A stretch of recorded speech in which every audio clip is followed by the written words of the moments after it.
ఈ సర్పాన్ని చూసిన వారేమో రక్షించబడ్డారు సేవకుని మాట విని.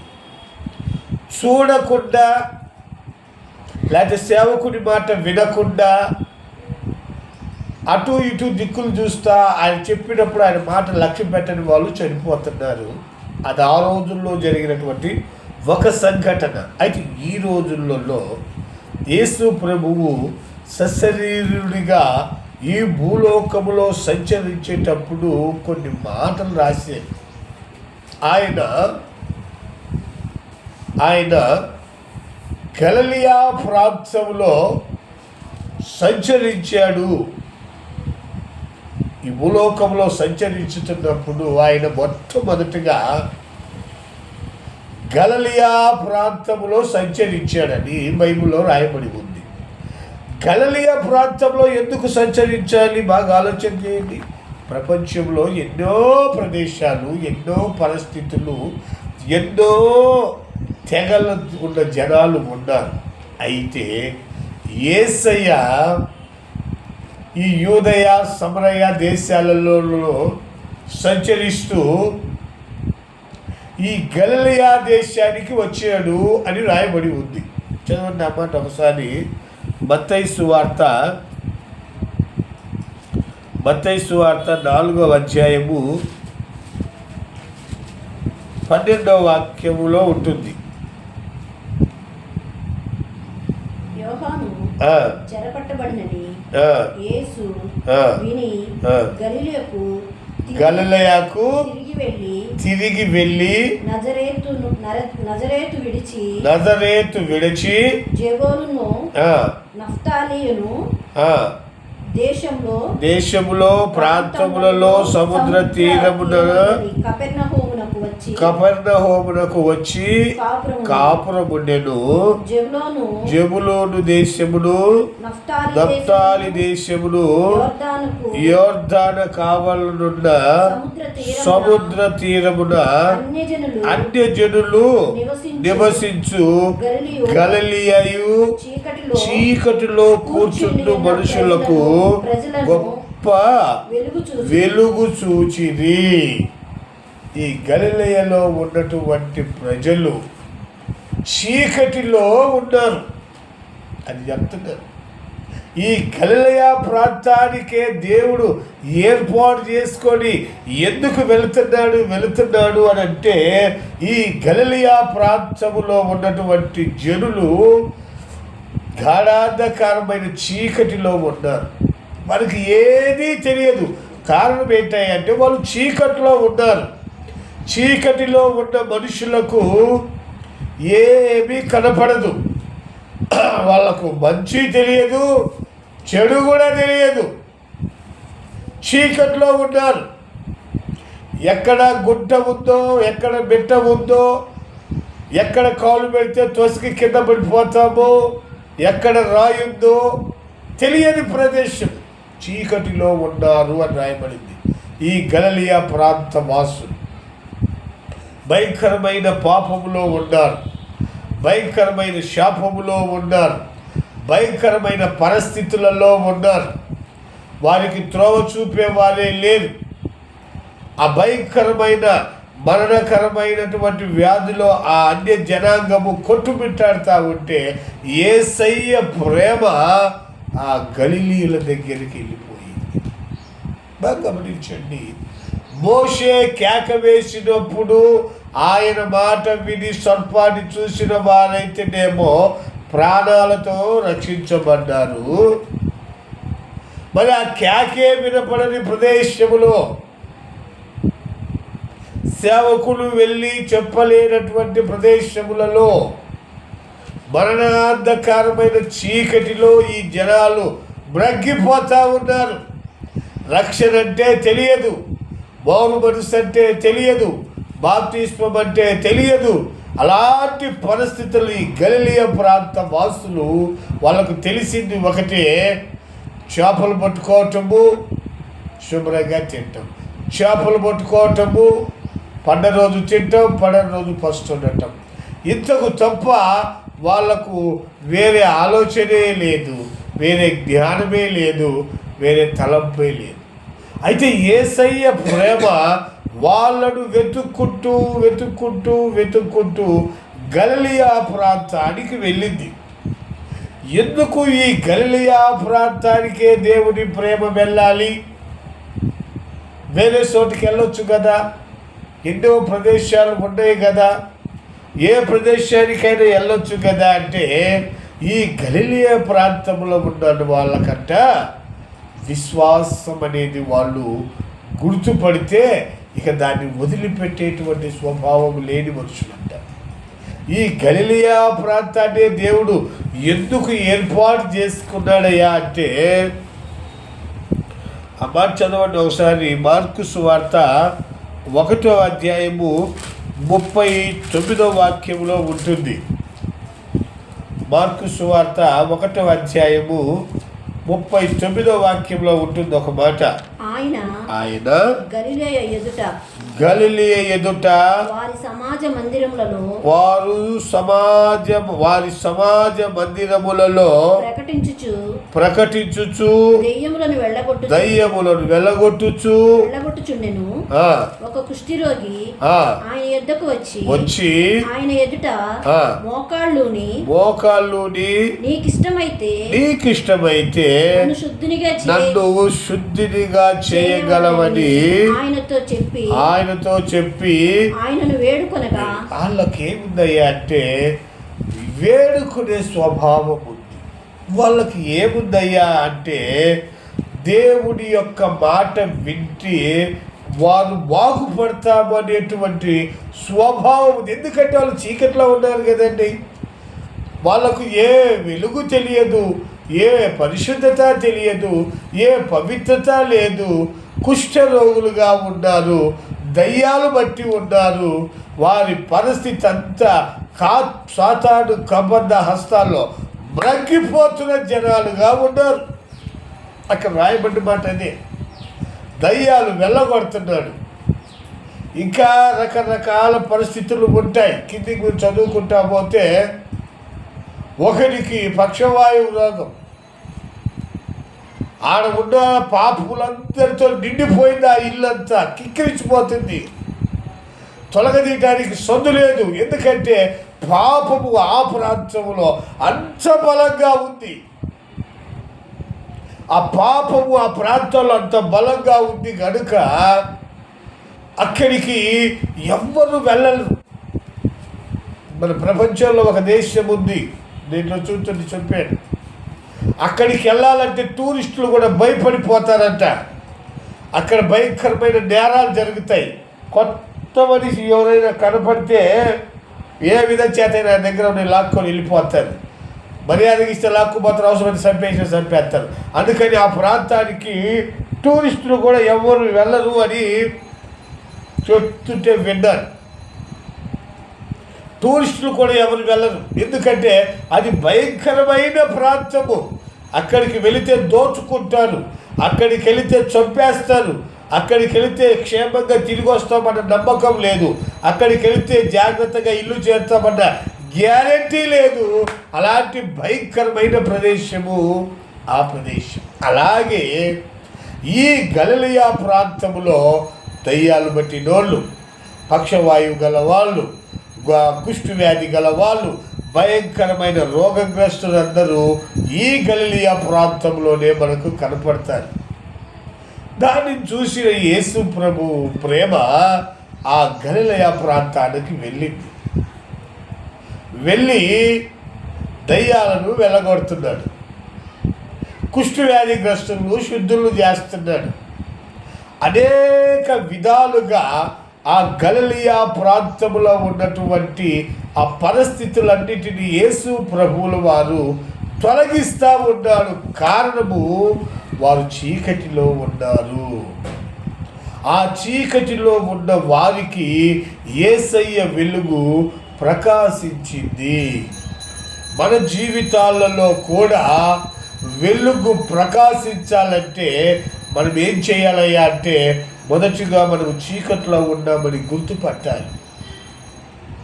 యేసయ్య కొరకు ఎదురు చూడాలి. యేసయ్య ప్రేమను మనము ఎదుర్కోవాలి. ఎందుకంటే ఈ కుష్ఠవ్యాధి మనిషి ఎంత ధైర్యంగా యేసు ప్రభు దగ్గరికి వచ్చాడో మనకు అర్థమయ్యాలంటే 2 మాటలు చెప్తాను. కుష్ఠవ్యాధి గల మనిషి కనపడితే రాళ్ళతో కొట్టి చంపమని ఆనాటి ధర్మశాస్త్రం. కుష్ఠవ్యాధి ఉన్న మనిషి ఎవరైనా సరే కనపడ్డాడో ఆ భయంకరమైన కుష్ఠవ్యాధి మనకొస్తుందని ఆ కనపడ్డ వ్యక్తిని రాళ్ళతో కొట్టి చంపేయాలి ఆనాటి ధర్మశాస్త్రం. ఇక ఈ కుష్ఠు ఉన్న మనిషి ఏం చేశాడో తెలుసా? బ్రతికితే బ్రతుకుతాడు, బ్రతకపోయినా ఈ దరిద్రం బ్రతికే కంటే చచ్చిపోతాడు. ఆయన ఎవరో మెస్సయ్య అంట, ఆయన ఎవరో యేసు ప్రభు అంట. ఆయన రోగులను స్వస్థపరుస్తున్నాడు, దయ్యాలు వెళ్ళగొడుతున్నాడు, అనేకమైన గొప్ప కార్యాలు చేస్తున్నాడు. ఆయన దగ్గరకు వెళితే మేలు జరిగింది, ఆయన దగ్గరకు వెళితే ఆశీర్వాదం వస్తుంది, ఆయన దగ్గరకు వెళితే ఆ ప్రేమామయుడి ప్రేమ మనకు తెలుస్తుందని తీర్మానంతో వచ్చాడు కుష్ఠవ్యాధి మనిషి. ఉంటే చస్తే చచ్చిపోతాడు. ఆ యేసయ్యను ఒకసారి చూడాలి, ఆ బోధకుడిని ఒకసారి చూడాలి, ఆ ప్రేమ కలిగిన మాటలు ఒకసారి వినాలి అని ప్రాణాలకు తెగించి ఈ కుష్ఠవ్యాధి ఉన్న మనుషుల్లోకి వచ్చాడు. అందరూ చూశారు, అమ్మో కుష్ఠవ్యాధి గ్రస్తుడని బ్యూటోలటు పరుగులు తీశారు. అయితే యేసయ్య ప్రేమ ఆ కుష్ఠవ్యాధి ఉన్న వాడి దగ్గరికే వచ్చింది. దేవునికి స్తోత్రం. హల్లెలూయా, హల్లెలూయా. పాపములో పడిపోయి మగ్గిపోతున్న వాళ్ళ దగ్గరికి, చీకటిలో చిందులాడుతున్న వాళ్ళ దగ్గరికి, పాపాన్ని హేతువు చేసుకొని దేవుని కృపకు దూరమైపోయి దేవుని ప్రేమను విడిచిపెట్టిన వాళ్ళ దగ్గరికి యేసయ్య ప్రేమ వచ్చేది. గలిలయ ప్రాంతానికి దేవుని ప్రేమ నడిపించబడింది. అందరూ పారిపోతున్నారు, లోకంలో ఉన్న వాళ్ళు యేసయ్య దగ్గరికి వస్తున్నారు. కుష్ఠవ్యాధి ఉన్న మనిషి కూడా, అయ్యా రావద్దు, నేనేదో నీ వాక్యం విందామని, నిన్ను ఒకసారి చూసి చచ్చిపోదామని, ఆ పరిశుద్ధతను నా కళ్ళారా చూద్దామని నేను వచ్చాను, కానీ ఈ భయంకరమైన వ్యాధి నీకు తగిలించేదానికి కాదయ్యా. నా దగ్గరికి రావద్దు, నేను పాపిని, నా దగ్గరికి రావద్దు, నాలో ఏ నీతి లేదు, నా దగ్గరికి రావద్దు, నేను పరిశుద్ధంగా లేను, భయంకరమైన కురుపులతో పాపముతో నిలువెల్ల నిండిపోయి ఉన్నానని పశ్చాత్తాప హృదయంతో కుష్ఠవ్యాధిగ్రస్తుడు బాధపడి దేవునికి దూరం అవుతుంటే యేసయ్య ప్రేమ ఆగిపోలేదు. దగ్గరకు వచ్చి, నాయన నువ్వు శుద్ధుడు అవ్వాలని కోరుకుంటున్నావా? అంతకాడికి ధన్యత ఏముంది నాయన, నన్ను పరిశుద్ధపరచని దేవుని పాదాల వైపు చూసినప్పుడు, నాకు ఇష్టమే, నువ్వు శుద్ధుడవు కా, నువ్వు పాపివి, పాపంలో బ్రతికితే నాకు ఇష్టం లేదు, నువ్వు శుద్ధుడవు కావాలనేదే నా కోరిక, నా ఆశ. నేను ఈ గలిలయ ప్రాంతానికి వచ్చిందే అందుకు. దయ్యాలు బట్టి పీడించే వాళ్ళను విడిపించేదానికి వచ్చాడు, కుష్ఠవ్యాధిగ్రస్తులను బాగు చేసేదానికి వచ్చాడు, పక్షవాయువు గల వారిని బాగు చేసేదానికి వచ్చాడు. యేసయ్య ప్రేమ వెతుక్కుంటా వస్తుంది, ఆయన వాక్కులు వినేదానికి వచ్చాడు కుష్ఠవ్యాధిగ్రస్తుడు. బాగా గమనించాల్సిన విషయం, మోషే చెప్పిన మాటలిని సర్పాన్ని చూస్తే వాళ్ళు బ్రతికారు. యేసయ్య ఏమి బోధిస్తున్నాడో, ఏ మాటలు చెప్తున్నాడో బోధకుడు, నా బ్రతుకేదైనా మార్చబడుతుందేమో అని ప్రాణ త్యాగంతో బయటకు వచ్చిన కుష్ఠవ్యాధిగ్రస్తుడు శుద్ధుడైతున్నాడు. కారణం, వారు ఆ గలిలయ ప్రాంతం అనగా చీకటిలో సంచరించే మనుషులు, చీకటిలో ఉన్నటువంటి మనుషులు, చీకటిలో ఉన్నటువంటి ఆ యొక్క ఆ జనులకు యేసయ్య వెలుగు ప్రకాశించి ఆ ప్రకాశమానమైన వెలుగును చూస్తే మనం బ్రతుకుతాం. ఆ దినాల్లో సర్పాన్ని చూస్తే బ్రతికారు, ఈ దినాల్లో యేసయ్యను చూస్తే బ్రతుకుతారు. ఆ అనాది కాలంలో దేవుని మాట వింటే బ్రతికారు. ఈ యొక్క ప్రస్తుత వర్తమాన కాలంలో యేసయ్య వైపు చూస్తే మనం బ్రతుకుతాం. యేసయ్య వైపు చూడాలంటే దేవుని వాక్యాన్ని మనం ఆధారం చేసుకోవాలి. దేవుని వాక్యము ఏది మాట్లాడుతుందో ఆ మాటే మనం పాటించాలి. మనుషుల మాయోపాయాలు మనకు అక్కర్లేదు. దేవుని వాక్యం ఏం చెబుతుందంటే, నీవు నిన్ను వలె నీ పొరుగును ప్రేమించు. నీ దేవుడైన యెహోవాను నేనే, నేను తప్ప వేరొక దేవుడు నీకు ఉండకూడదు. నీ తల్లిని తండ్రిని సన్మానించు. ఇలాంటి మంచి మాటలతో దేవుని ప్రేమ హెచ్చరిస్తుంది. నీ పొరుగువాడిని ఏది ఆశించుబాక, నీ పొరుగువాడి మీద అబద్ధ సాక్షిగా ఉండబాక, నీ పొరుగువాడి వస్తువు ఏది ఆశించబాక. ఇక దేవుని మాటలు ఈ విధంగా చెప్పుకుంటూ పోతే మనం అన్ని రోజు వింటూనే ఉంటాం.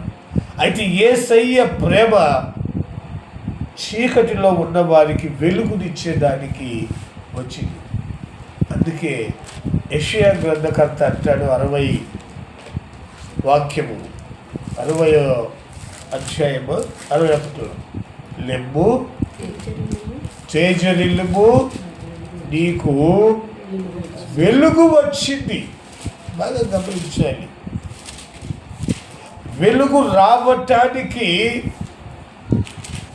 దేవుడు చెబుతున్న మాట, లేయి, నువ్వు చీకట్లో నుంచి లేయి, పాపములో నుంచి లేయి, నీ బ్రతుకులో ఉన్న అట్టడుగు ఆశల్లో నుంచి లేయి, నీ బ్రతుకులో ఉన్న పాప శాప బల్యాల నుంచి లేయి. ముందు నువ్వు లేయి, నీకు వెలుగు వచ్చి ఉన్నది. లెమ్ము తేజరిల్లుము, యెహోవా మహిమ నీ మీద అది యెహోవా మహిమ నీ మీద ఉదయించును. ఉదయించే సూర్యుని వలె ఉదయిస్తున్నాడు. సర్పాన్ని చూస్తే బ్రతుకుతావు, యేసయ్య ఉదయకాంతి రేఖలు చూస్తే బ్రతుకుతావు. బాగా గమనించండి. యేసుదాస్ అని సేవకుడు, యేసుదాస్, నేను హైదరాబాద్ వెళ్ళినప్పుడు పాప ఈ నెమ్ము వ్యాధిగ్రస్తులకు నేను కూడా అనుభవించాను కనుక రాత్రంతా నరకము, ఊపిరాడదు, భయంకరమైన పరిస్థితి.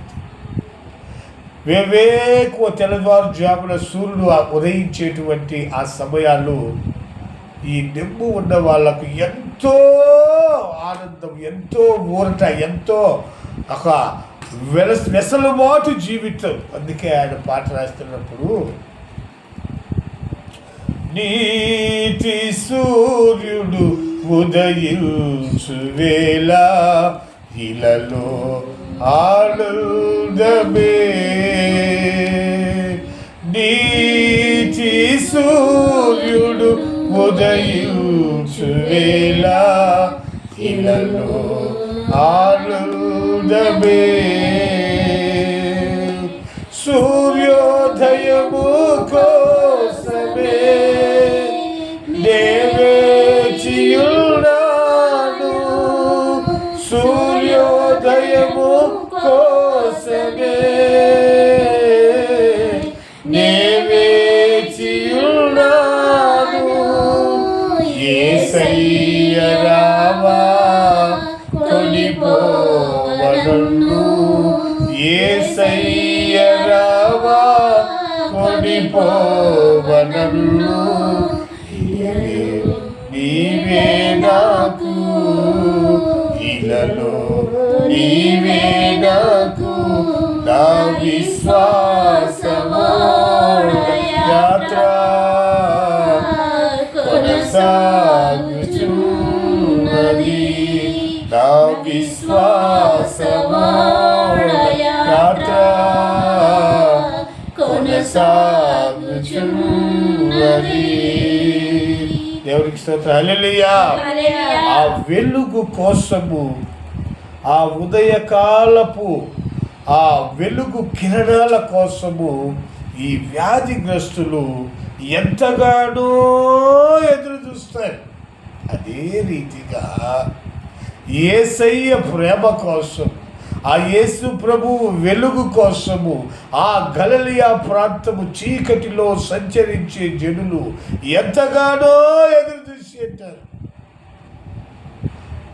మహాకాశముల నుండి దేవుడు వారిని గమనించి, వారిలో త్యాగం ఉంది, వారిలో విశ్వాసం ఉంది, వారిలో అనేక విధములైన పవిత్రతకు స్థానము కలిగించేటువంటి మనుషులు ఉన్నారు.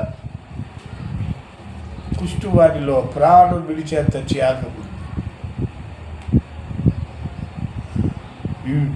పక్షవాయువు గలవానికి ఆ మంచాన్ని ఆయన ముందుకు దించినప్పుడు వారి విశ్వాసం కనపరచబడుతుంది. అక్కడ బాగా గమనించాలి. యేసు ప్రభువు మంచంతో సహా దించమని అడగలేదు, రోగి కూడా నన్ను దించమని అడగలేదు. కానీ ఆ ప్రాంత వాసులకు దేవుని మీద అపారమైన విశ్వాసముతో దించారు. వారి విశ్వాసము మమ్ము కాలేదు. ఎందుకనంటే వారు ఒకసారి విశ్వసిస్తే ఆ విశ్వాసాన్ని వారు ఇక కొనసాగిస్తారు. 2 రోజులు భక్తి చేసి 2 రోజులు వదిలిపెట్టి 2 రోజులు ఇష్టానుసారంగా బ్రతికి మరలా ఇట్ట కాదు. వారిలో ఒక ప్రత్యేకమైన మనస్తత్వాన్ని దేవుడు గుర్తుపెట్టాడు. అందుకనే ఆ గలిలయ సముద్రంలో ఉన్న చేపలు బట్టి జాలర్లని దేవుడు ఏర్పాటు చేసుకున్నాడు. ఆ యొక్క గలిలయ సముద్రములో చేపలు బట్టి జాలరులైన వారిని దేవుడు ఏర్పాటు చేసుకుంటే వారి ద్వారా ఈరోజు ప్రపంచ నలుమూలలకు సువార్త వ్యాప్తి చేయదు. వారి ద్వారా ప్రపంచమంతా